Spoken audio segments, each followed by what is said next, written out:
जय श्रीकृष्ण राधे राधे।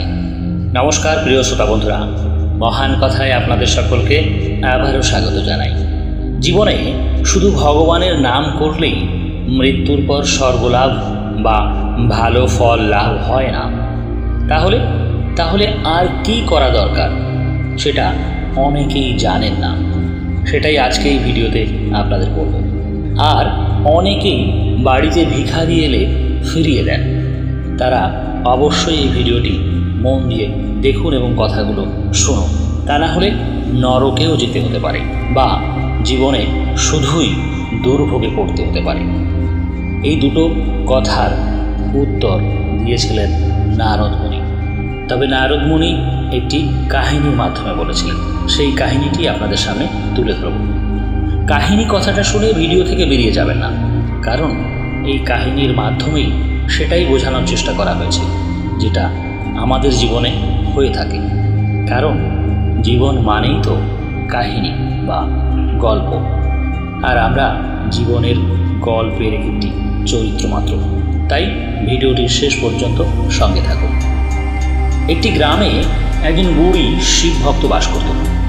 তার মুখে সদা সর্বদা ওম নমঃ শিবায়, ওম নমঃ শিবায়, ওম নমঃ শিবায় এই মন্ত্র জপ হতেই থাকত। কিন্তু সে একজন কৃপণ মানুষ ছিল, এমন কৃপণ যে তার কৃপণের কথা অনেক দূর দূর পর্যন্ত ছড়িয়ে গিয়েছিল। কেউ যদি ওই গ্রামে ভিক্ষার জন্য যেত, তো গ্রামের লোকেরা তাকে বলে দিত ওই বুড়ির বাড়িতে যেন সে না যায়, কারণ সেখানে গেলে সে কিছুই পাবে না, ওই বুড়ি কাউকে কিচ্ছু দেয় না। এমনও দেখা গেছে যে বুড়ি খাবার খেতে বসেছে, এমন সময় কেউ ভিক্ষার জন্য গিয়ে বলছে যে আমাকে কিছু খেতে দিতে পারো, তাহলে খুব ভালো হয়, অনেক দিন কিছু খাইনি। আর তখন ওই বুড়ি বলে বসে, যা খাবার আছে তাতে আমারই নিজের পেট ভরে না, তো তোমায় কি দেবে।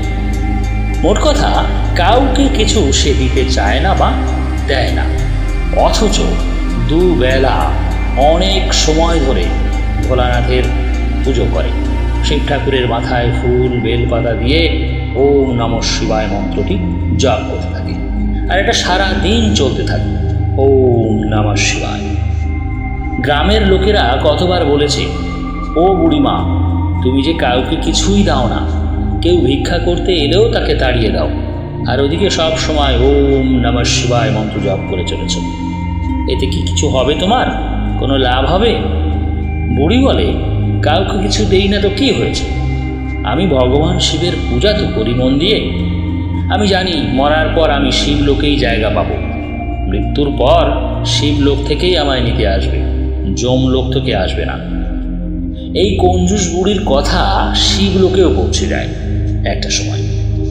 নারদ মুনি গিয়ে শিব ঠাকুরকে বলেন, হে প্রভু, আপনার একজন একনিষ্ঠ ভক্ত হয়েও সে কী করে এমন কঞ্জুস বা কৃপণ হতে পারে? মহাদেব বললেন, তাই? তাহলে তো আমাকে একবার গিয়ে দেখতে হয় যে সে কেমন কৃপণ, দেখি সে আমায় কিভাবে কিছু না দিয়ে থাকতে পারে। এরপর মহাদেব একজন ভিখারির বেশ ধারণ করে চলে যান ওই বুড়ির বাড়ি সকালবেলায়। সবেমাত্র বুড়ি ওম নমঃ শিবায় বলে ঘরের দরজাটা খুলেছে, আর অমনি শিব ঠাকুর ভিখারির বেশ ধারণ করে ওই বুড়ির দরজার সামনে গিয়ে হাজির হয়ে বললেন, ভিক্ষাং দেহি, মাগো দুটো ভিক্ষা দেবে মা। সাত সকালে বাড়ির সামনে ভিখারিকে দেখে বুড়ি তো রেগে আগুন, কিন্তু সকালবেলায় নিজের রাগ সামনে বলল, বাপু সবে সকাল হয়েছে, আর অমনি বাড়ির সামনে এসে বলছো ভিক্ষা দাও, একটু পরে এসো, সবে ঘুম থেকে উঠেছি, এখন আমার প্রভু শিবের পূজা অর্চনা করি, তাই সেটা করি, তারপর এখন যাও। ভগবান শিব বললেন, আচ্ছা মা, তাই আসবো। এই বলে শিব ঠাকুর সেখান থেকে চলে যান। কিছু সময় পরে আবারও শিব ঠাকুর এসে বললেন, মাগো দুটো ভিক্ষে দাও মা। বুড়ি এবার বলল, ওহে বাপু, হাতে এখন অনেক কাজ, তুমি না হয় আর দুবারই ঘুরে এসো। ভগবান এবারও চলে গেলেন। কিছু সময় পর আবারও এসে বললেন, ভিক্ষা দাও মা, ভিক্ষা দাও। বাবা এখনো কিছু রান্না হয়নি, পরে এসো। ভগবান শিব ঠাকুর মনে মনে বললেন, ঠিক আছে, দেখি তুমি কতক্ষণ কিছু না দিয়ে থাকতে পারো। শিব ঠাকুর আবারও কিছু সময় পরে বুড়ির বাড়ির সামনে এসে ভিক্ষা দাও বলে ডাক দিলেন। তখন রাত হয়ে গেছে। এবার বুড়ি বলল, এই যা, তুমি তো দেরি করে ফেললে বাবা, আমার তো সেবা করাই হয়ে গেছে, এখন আমি কি করে তোমায় দেবো কিছু? তার থেকে বরং তুমি কালকে এসো। কিন্তু সে কখনোই বলছে না যে কাল এসো বা পরে এসো তোমাকে ভিক্ষে দেব, শুধু বলছে এখন না তখন এসো। তাই পরের দিন সকালে আবারও ভগবান শিব ভিখারির বেশে এসে হাজির। এবার বুড়ি খুব রেগে গেল, আর রেগে গিয়ে বলল, আচ্ছা বাপু, তুমি কি কিছুই বোঝো না আমি কি বলছি কাল থেকে? শিব ঠাকুর বললেন, না মা, তুমি তো কাল থেকে বলেই চলেছো এখন না তখন এসো, আমি তো সেই মতোই আসছি, আর তুমি বারবার ফিরিয়ে দিচ্ছ। বুড়ি বলল, আরে বাপু, এইটুকু তোমার জ্ঞান নেই যে আমি তোমায় সরাসরি দেব না বলতে পারছি না বলেই বারবার সময় দিচ্ছি আর ফিরিয়ে দিচ্ছি। শিব ঠাকুর বললেন, না মা, আমি তো বুঝিনি, তা আমি কি কিছু না নিয়েই ফিরে যাব? এবার বুড়ি বলল, এতবার যখন এসেছো তবে দাঁড়াও, এই বাতাসাটা তুমি নিয়ে যাও, আর শোনো, কোনোদিন এ বাড়িতে এসো না। এই বলে ওই বুড়ি ঘরের দরজা বন্ধ করে দিল। শিব ঠাকুর মনে মনে বললেন, সত্যি মা, তুমি বড়ই কৃপণ, কিন্তু মা, এর ফল যে ভালো হবে না। এই বলে শিব ঠাকুর সেখান থেকে কৈলাসে ফিরে যান। এভাবেই বেশ কিছুদিন পরে বুড়ির মৃত্যু হয়। মরার সময় বুড়ি দেখে যে তাকে নিতে যমলোক থেকে যমদূত এসেছে, শিবলোক থেকে কোনো শিবের দূত আসেনি। তাই বুড়ির আত্মা তাদেরকে জিজ্ঞাসা করল, এ কি, তোমরা কেন এসেছ? আমাকে নিতে আসবে তো শিবের লোক, আমি তো শিবলোকে যাব। যমদূতেরা বলল, না, তোমাকে যমালয়ে যেতে হবে, নরকে যেতে হবে। বুড়ি বলল, কেন? আমি যমালয়ে যাব কেন? আমি নরকে যাব কেন? আমি সারা জীবন শিব ঠাকুরের নাম জপ করেছি, ওম নমঃ শিবায় বলে। যমদূতেরা বলল, কিন্তু তুমি যে কাউকে কখনোই কিছু দান করনি। বুড়ি ভাবল, তাই তো, আমি তো কাউকে কিছুই দেইনি। হঠাৎ তখন বুড়ির সেই দিনের কথা মনে পড়ল যেদিন সে একজন ভিখারিকে একটি বাতাসা দিয়েছিল। বুড়ি এবার বলল, কে বলল আমি কোনোদিন কাউকে কিছু দান করিনি?